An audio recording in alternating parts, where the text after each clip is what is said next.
ফেনীতে আমরা দেখতে পাচ্ছি যে ৩-৪ দিন ধরে ক্রমাগত বৃষ্টিপাত হচ্ছে।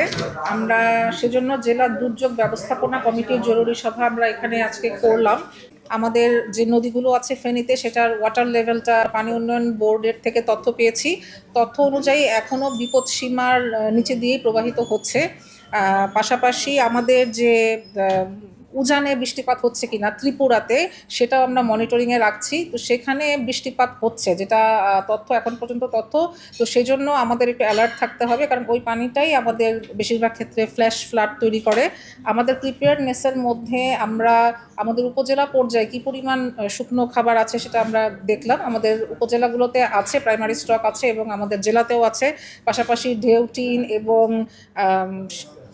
জনস্বাস্থ্য প্রকৌশল অধিদপ্তরের যে পানি বিশুদ্ধকরণ তেল সেটারও মজুদ আছে, এটা আমরা জানলাম। পাশাপাশি আমাদের ডিডিডিএ ডিস্ট্রিক্ট লাইভস্টক অফিসার এবং ডিস্ট্রিক্ট ফিশারিজ অফিসার ওনাদের যেটা দুর্যোগ মুহূর্তে ওনাদের যেটা করণীয় সেটা ওনারা বলেছেন। পাশাপাশি আরইবির জিএম আমরা ওনাকে অনুরোধ করেছি যে ওনারা দুর্যোগকালীন সময়ে মানুষের হতাহত বা দুর্ঘটনা এড়াতে তারা লাইনগুলো বন্ধ রাখেন, সেটা যেন করা হয় সেটাও আমরা কথা বলেছি। পাশাপাশি আমাদের উদ্ধার কার্য পরিচালনা করার জন্য আমাদের সবগুলো উপজেলাতে আমাদের কিছু নৌকা আছে।